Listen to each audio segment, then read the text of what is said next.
Bonjour à tous, bienvenue dans ce nouvel hebdo. Vous reconnaîtrez peut-être mes acolytes super-héros, c'est parce que nous sommes à Spinatori, 4e édition, on en parle tout de suite.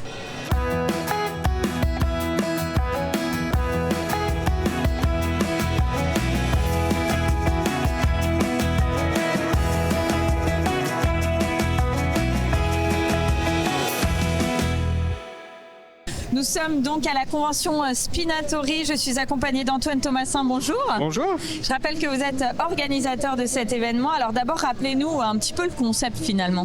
Alors le concept de Spinatori, c'est assez simple. L'idée, c'est de mettre de la pop culture au même endroit. Ouais. Donc la pop culture, c'est les mangas, les jeux vidéo, la science-fiction, les jeux de société, le cosplay, enfin tout ce qui est attrait à la culture populaire. Alors le cosplay, pour ceux qui n'ont pas le vocabulaire, rappelez-nous ce que c'est. Alors le cosplay, donc c'est la construction de costumes et de players. Donc c'est l'art de faire un costume, donc soit de le créer, soit de l'acheter, et d'incarner le personnage. D'accord, donc se mettre dans la peau de ses héros en fait, en quelque Exactement. sorte. Ce type de convention existe depuis de nombreuses années à Épinal, mais vous l'avez repris il y a 3 ans, c'est ça, en 2022 ? On l'a repris en 2022, Voilà. donc c'est la 4e édition qu'on fait. Et effectivement, moi ça fait 19 ans que je fais ça. Voilà, Et du donc, côté de Metz, hein, c'est ça. Du côté de Metz, et j'ai passé donc la moitié de ma vie à faire de la convention maintenant. Donc à Metz, ça s'appelle Metz Story. Vous reprenez toujours un peu le même nom. C'est aussi pour qu'on comprenne que c'est le même univers, c'est ça Exactement, en fait le nom c'est le Tori, c'est la porte rouge japonaise qu'on reconnaît, et on a accolé le nom des villes, donc Metz Tori. Alors Épinal Tori, ça sonnait pas bien, donc on a pris le nom des Spinaliens, donc Spinatori. Alors ça prend toujours plus d'ampleur là sur cette 4e édition. Vous êtes assez satisfait d'ailleurs de l'évolution de cette convention, hein. Ah oui, moi j'en suis très satisfait, donc c'est pour ça qu'on revient chaque année. Donc effectivement cette année on a pris un peu plus d'espace, donc on a 20% de stands d'exposition en plus. Ouais. Donc on veut grandir par palier, parce qu'on pourrait faire beaucoup plus grand d'un coup, mais si on met trop grand, ça va faire un peu vide. Voilà, Oui, il faut trouver le juste milieu entre la demande et ce qu'on est capable de proposer. Mais sur les inscriptions, je pourrais remplir 4 fois le hall. Ah oui, donc il y a de la demande en tout cas. Il y a énormément de demandes. Donc c'est quelque chose qui nous vient du Japon, ce type de convention, ou des États-Unis ? Alors non, ça fait depuis 97, les premières c'était Japan Expo qui se faisait dans un hangar. Donc toujours cet attrait à la culture, au manga au départ, le club Dorothée. Donc c'est vraiment assez franco, Ah oui, ça vient de France. Cette partie-là, et le cosplay est né aux États-Unis par contre. Alors, toujours de nombreuses animations au programme. Quels sont les temps forts là ce week-end, si on devait en citer quelques-uns ?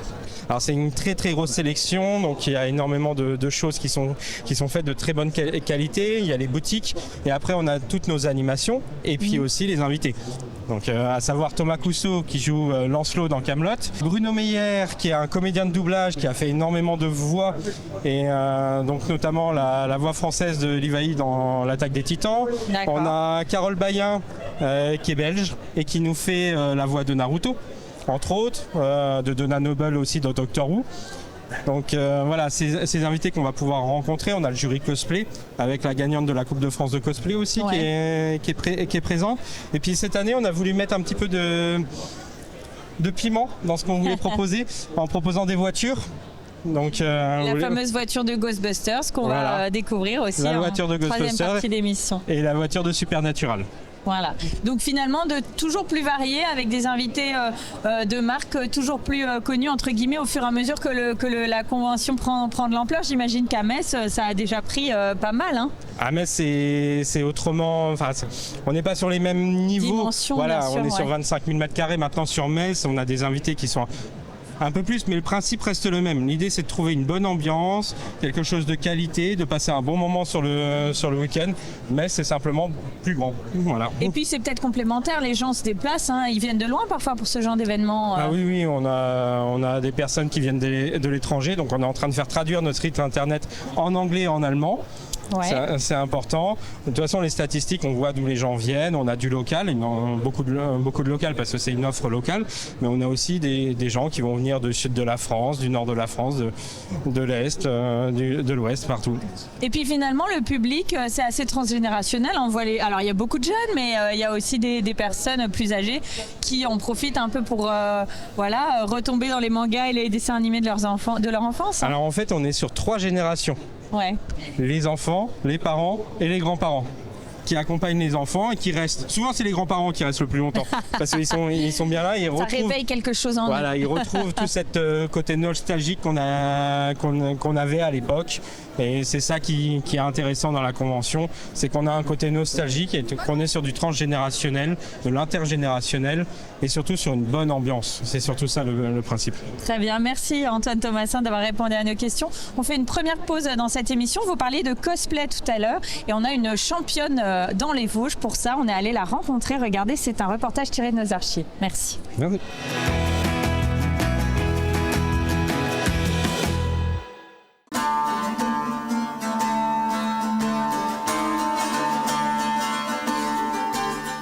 C'est un monde à part, celui des passionnés de jeux vidéo et d'incarnation de personnages de fiction. Le cosplay est né aux États-Unis en 1939. Christelle est cosplayeuse. Cette Vosgienne a découvert le concept il y a 8 ans et depuis la passion a pris le dessus. Plus connue sous le nom de Lilou Chris, elle est même devenue championne d'Europe de cette discipline lors d'une convention de cosplay à Toulouse en novembre dernier. C'est chez elle, à Serqueur, où elle confectionne elle-même ses tenues et accessoires, que nous l'avons retrouvée. J'ai utilisé du pain des Vosges avec du cuir pour le contour, des vrais clous de fer forgé que j'ai mis tout autour, et ça c'est une plaque de fer que j'ai martelée pour faire le bombé. Tout de suite j'ai dit c'est pour moi, c'est sûr. C'est voilà, de la scène, des costumes, de la recherche pour faire des costumes, enfin voilà, tout y était. Donc je me suis dit il faut que j'en fasse.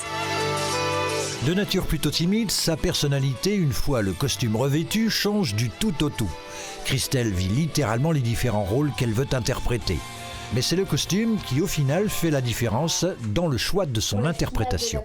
Maintenant que j'ai trouvé ma matière qui est vraiment le cuir, j'adore le travailler, donc je cherche un costume en cuir. Et après, vraiment que le personnage soit intéressant, qu'il soit profond, généralement des femmes qui sont assez fortes, qui ont un caractère. En novembre, lors de sa victoire à la convention du Toulouse Game Show, elle incarnait le personnage de la princesse Cyrilla de Sintra, une sorceleuse issue du jeu vidéo The Witcher. Son titre de championne d'Europe, elle le doit à son travail et à une motivation sans faille. Je prends les parties les plus difficiles ou celles que j'aime le moins en premier. Comme ça, je suis sûre de continuer à faire le costume parce que c'est très long. Généralement, je mets 1 an pour faire mes costumes là maintenant. Du coup, comme je suis infirmière à côté, que j'ai un fils, enfin, j'ai pas que ça dans ma vie, le cosplay. Il faut la motivation, il faut que le costume nous plaise, il faut que l'univers nous plaise. Après avoir enchaîné les concours, Lilou Chris a rengainé son épée. Enfin, pas totalement, puisqu'elle se consacre désormais à la conception et à la vente de costumes et d'accessoires. Elle sera l'invitée d'honneur les 25 et 26 février prochains à Épinal de Spinatori, la convention geek dédiée à la pop culture. Je retrouve tout de suite Salem Cosplay, bonjour. Bonjour. Alors, vous êtes cosplayer et membre de la Ludo Collection. Et là, aujourd'hui, vous êtes dans la peau de Norbert Dragono. Alors, pour ceux qui ne connaissent pas... Alors, Norbert Dragono, du coup, c'est un personnage de l'univers du Wizarding World, donc dans les animaux fantastiques. Voilà, donc vous représentez le personnage principal, en fait. Et je peux vous dire que vous êtes très réaliste, là. Hein, C'est gentil. Merci. Et alors, des costumes, enfin, des mises en scène comme ça, costumées, donc le cosplay, en fait, hein, vous rentrez dans la peau de tout un tas de personnages. Hein. Oui, tout à fait. Ça fait 10 ans maintenant aujourd'hui, cette année que je fais du cosplay et j'en suis à une petite centaine de personnages. Alors, qu'est-ce qui vous plaît là-dedans ? Ce qui me plaît, c'est incarner un personnage qui m'a fait rêver, qui m'a fait évoluer, qui m'a aidé dans ma vie et puis d'être pour une journée quelqu'un d'autre. Alors là, je trouve que ce personnage vous colle bien à la peau parce que vous avez même un petit peu le même visage que l'acteur. On vous le dit ça des fois ? On me le dit très souvent, il y a des gens qui trouvent que je ressemble un peu, beaucoup. On dit des fois même que je suis un sosie. Je trouve ça un petit peu trop gros, mais disons que mais le c'est sympa. costume aide, hein, forcément. Le costume aide énormément, ouais. Mais je suis beaucoup reconnu à la coupe de cheveux. Oui, forcément. Et du coup, pour ce qui est de la Ludo Collection, expliquez-nous un petit peu ce que c'est finalement. Alors, Ludo Collection, en fait, c'est un collectionneur privé qui a une collection personnelle depuis maintenant plus de 20 ans. Et il a des objets des tournages et des répliques officielles. Et c'est une exposition itinérante qui traverse la France et un petit peu l'Europe. Alors, dédié à Harry Potter ou là, c'est juste ici que c'est uniquement la collection Harry Potter? Dédié en fait à Harry Potter, et il a quelques objets d'autres univers, mais sa passion principale, c'est Harry Potter. Alors, c'est des objets qui ont vraiment servi sur les tournages ou alors des objets dérivés ou... Oui, c'est des objets qui ont réellement servi sur les tournages. Vous avez la veste d'Hermione, par exemple, Ouais. ou la jupe de Luna Lovegood. Donc voilà, actrice qu'il a déjà rencontrée, et elle était ravie en fait de voir que la jupe qu'elle a portée réellement dans les films a été détenue par un des plus grands passionnés. Et vous-même, vous en avez peut-être rencontré des acteurs ou... Oui, j'ai rencontré pas mal d'acteurs. Parce qu'à la force de faire en fait le tour des conventions, des festivals, et ben j'ai rencontré énormément d'acteurs de l'univers d'Harry Potter et même Animaux Fantastiques, puisque j'ai rencontré aussi Eddie Redmayne qui fait le personnage de Norbert Dragono. Personnage que je suis en fait, hein. Voilà. Qu'est-ce qu'il en a pensé, lui? Bah, quand il m'a vu, il était assez... voilà, il m'a fait une tête un peu bouche bée. Alors, je sais pas ce qui se passait dans sa tête, mais en tout cas, il était assez... voilà. Il avait l'air d'être un peu impressionné. Du coup, bah, c'est gratifiant pour le travail qu'il y a eu en amont.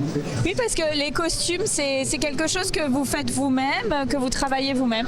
Alors, ouais, moi, les costumes, pour ma part, comme j'ai énormément de personnages, je fais pas tout main, mais je fais pas mal de cosplay moi-même. J'ai des cosplays customisés et j'ai un petit peu des cosplays achetés. Et alors, c'est quoi votre personnage préféré? Alors mon personnage préféré, je vais peut-être décevoir, mais non, c'est pas Norbert Dragono, même si je le porte très fortement dans mon cœur. Moi, c'est Kakashi de Naruto. D'accord, Alors, très bien. j'aime Personnage de vraiment. manga, du coup. Un personnage de manga. Ouais. Les personnages de manga sont plus simples à réaliser qu'un personnage qui est joué par un acteur. Parce Oui. que faut vraiment essayer de se réinterpréter totalement le personnage. Oui, parce que c'est quand même issu d'un dessin animé ou d'un livre. On peut Donc, se le réadapter. D'accord. Voilà. Merci d'avoir répondu à nos questions. Merci à vous. On fait une seconde pause dans cette émission. On a un petit peu parlé de cinéma. Alors j'en profite pour revenir sur un tournage qui avait lieu dans les Vosges l'année dernière avec Benoît Poulvord notamment. On se retrouve juste après. Merci. Merci à vous.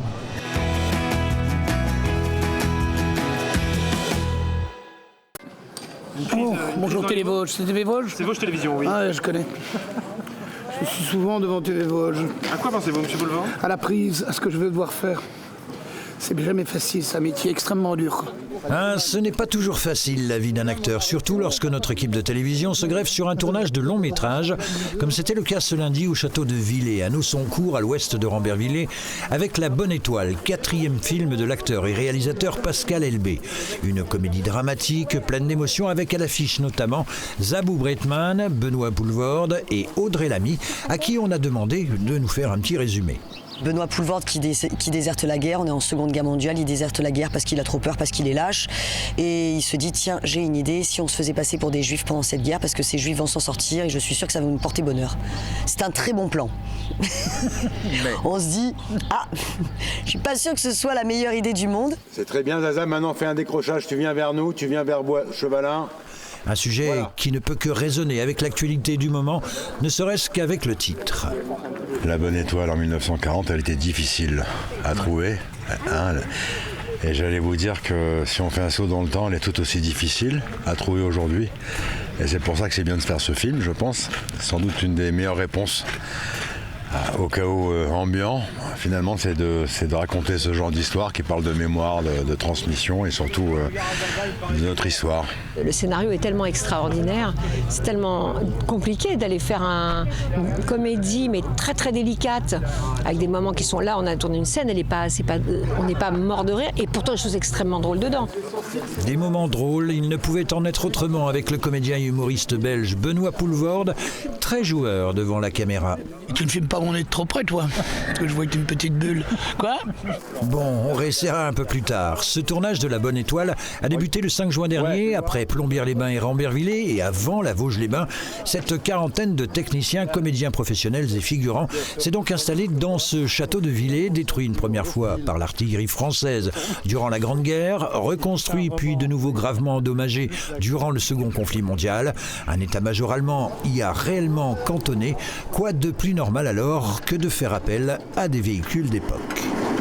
C'est un véhicule militaire allemand, donc c'est un Volkswagen Kübelwagen, date de 1944.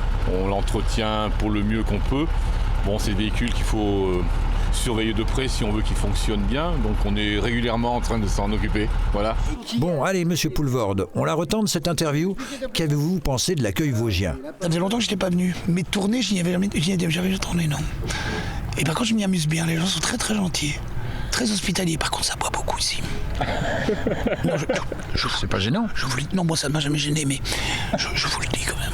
Là, maintenant, je vais faire le malin, je vais aller voir la prise et faire le gars qui dit allez, on y va.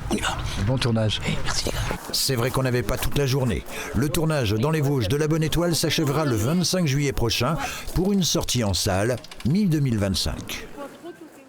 Je me retrouve cette fois accompagnée de Vlad. Bonjour. Bonjour. Vous êtes président d'une association que vous avez créée qui s'appelle Emergency Movie Cars France. Exactement. Et derrière nous, donc une voiture que les fans de Ghostbusters peuvent reconnaître. Hein. C'est ça, effectivement. On l'appelle la Ecto 1, donc la voiture du film Ghostbusters. Donc là, le 3e film qui a été tourné, celle-ci. Après, il y a eu 5 films en tout. Oui. Mais celle-ci est spécifique à la version du 3e film. Alors, c'est une voiture que vous avez achetée à un Canadien, c'est ça? Racontez-nous un peu l'histoire. Alors, précisément un Québécois qui travaillait sur 2 répliques. Celle-ci est une plus vieille génération. Sony l'a contacté pour faire des répliques et faire un événement. Donc elles sont devenues officielles Sony, et même pour la petite anecdote, le monsieur qui a travaillé dessus maintenant a travaillé sur la vraie des derniers films. D'accord. Et je l'ai récupéré avec grand plaisir. Alors c'est une grande passion pour vous. D'ailleurs, vous avez d'autres voitures, comme par exemple la petite qui est derrière nous, qui est la version plus ancienne. On gère, bon elle n'est pas à nous directement, mais on gère donc la vieille version qui est de 1959, qui correspond plus au premier film. Et on a aussi l'univers de Terminator avec un Cadillac qui est dans Terminator 3. Ouais. On a aussi, je viens de la finir, la voiture de police de Robocop. Après on a un univers qui est sans voiture, mais l'univers d'E.T. et un autre univers en préparation qu'on suspense. va garder secret. Voilà. Car il va falloir un petit peu de temps. Par exemple, celle-ci, dans quel état vous l'avez récupérée? Qu'est-ce que vous avez dû faire dessus pour la remettre finalement telle qu'elle est dans le film? Alors celle-ci, il manquait quelques accessoires quand je l'ai récupérée parce qu'il avait tout démonté, l'ancien propriétaire. Il voulait la revendre en tant que corbillard, ce qui était d'origine en fait. D'accord. Il avait quand même laissé les bonnes couleurs, ce qui m'arrangeait bien. Mais il avait enlevé tout ce qui était sur le toit, le petit fantôme qui est sur le capot et quelques éléments de décor. Au fur et à mesure, on a tout refait. Lui-même avait retrouvé certains accessoires. Moi aussi, j'en ai fait relivrer en même temps du Québec, que la voiture est arrivée. Elle est restée 1 an au Québec depuis mon achat. D'accord. Pendant 1 an, elle est restée au Québec. Après, je l'ai rapatriée. En plus, il y a eu avec les Covid, les grèves, les machins, etc. Ça n'a pas aidé, c'est sûr. Ça n'a pas aidé. Et puis, au fur et à mesure du temps, on l'a refaite. On a refait aussi quelques éléments de carrosserie qui commençaient à devenir vieillissants. Et puis après on a rajouté des éléments de décor. Donc l'idée avec cette association, cette voiture et les autres, c'est de créer des événements. D'ailleurs des salons comme ça, vous en faites un certain nombre, mais il n'y a pas que ça. Hein. Il n'y a pas que ça, effectivement. On est prêt à se présenter partout, faire des animations partout. Fêtes foraines, carnaval, anniversaire, soirées d'entreprise, etc. Et bien sûr ce genre de convention. On fait aussi convention de tatouage. Bien sûr, je suis spécialisé dans la décoration d'Halloween. Donc entre Ghostbusters et le corbillard, etc. Donc ça a été même ma première passion. Et on crée encore d'autres univers et voilà, c'est partager ma passion avant tout. Et vous remarquez que ça fait sensation là sur le salon? Alors c'est une voiture qui fait toujours une sensation, y compris sur le salon bien évidemment. Sur la route, je vous en parle même pas. Ah oui, parce que vous venez, faut préciser que vous venez de Lyon, c'est ça? Oui, c'est ça. En roulant cette voiture qui est derrière nous. Hein. Ah, c'est cela, je suis venu par la route. Alors l'inconvénient c'est que les gens font plus attention à moi qu'à la route. Donc s'il vous plaît, faites attention. Voilà. En ville c'est super sympa par contre, tous les piétons autour et tout. Ah bah oui, mais au volant, regardez devant vous s'il vous plaît. Demandez à votre passager de prendre la photo et pas à vous-même. Merci Vlad d'avoir répondu à nos questions. Je vous en prie, avec grand plaisir. Et venez nous voir donc à Épinal ce week-end. Jusqu'à dimanche. C'est ça, jusqu'à dimanche 18h. Très bien, merci. On regarde les Merci infos de à la vous. semaine. Bonne journée.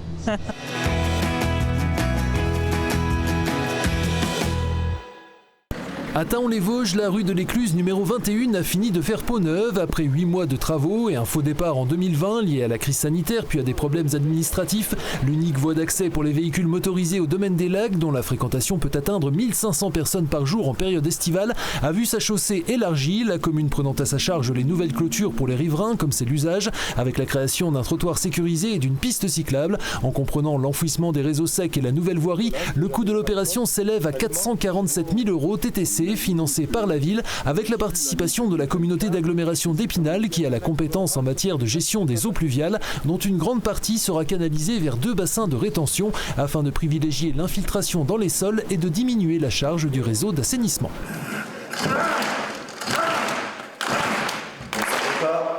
La solution finale. Une tronçonneuse, des étudiants, du bois et beaucoup d'humour au centre des congrès d'Épinal samedi dernier. Le doute n'était pas permis, c'est bien de l'ENSTIB dont il était question, l'École nationale des technologies et industries du bois d'Épinal qui remettait leur diplôme à quelques 200 récipiendaires, master, ingénieur ou licence professionnelle. Et des débouchés, il y en a dans une filière bois qui reste en tension. Les diplômés de l'ENSTIB mettent en moyenne moins d'un mois pour trouver un emploi dans ce secteur quand ils ne créent pas leur propre entreprise dans le domaine.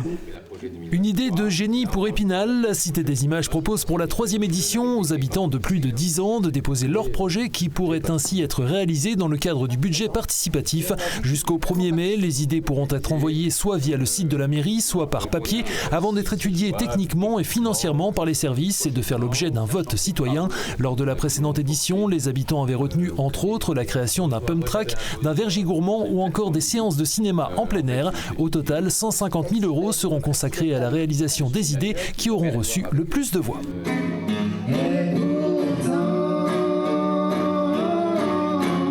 Ambiance jazzy samedi dernier à la salle de spectacle du plateau de la Justice à Épinal où se disputait le tremplin à frissons avec le duo Zabou Connection, l'un des 6 groupes invités à rivaliser et obtenir un maximum de votes du public présent qui a pu profiter des reprises de génériques de dessins animés des années 90 à 2000 de Dea Cover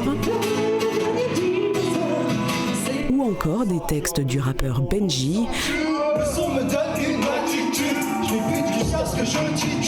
Mais c'est l'auteur-compositeur et interprète spinalien ALB, comprenez Alban Toussaint, qui a remporté le ticket gagnant, celui qui lui permettra de participer aux côtés d'autres formations au Festival libre et solidaire à Frisson, destiné à financer divers chantiers de solidarité internationale menés par l'association Agir Ensemble, un festival qui aura lieu le 24 mai à la Guinguette de la Maison Romaine. Depuis quelques jours, les passants sont priés d'emprunter le trottoir opposé, quai de Dogneuville à Épinal, car d'importants travaux viennent d'être engagés au niveau du square Jean Blou à la demande de la ville. Des travaux de reconstruction du mur de soutènement qui s'est effondré à cause des crues répétées de la Moselle, située en contrebas. Confié à l'entreprise Est Ouvrage, le chantier s'élève à plus de 80 000 € et devrait s'achever fin mars. Et voilà, vous voyez, moi j'ai embarqué également à côté de Vlad pour aller chasser les fantômes. C'est parti, nous on se retrouve la semaine prochaine, du moins si je suis encore là. À très bientôt.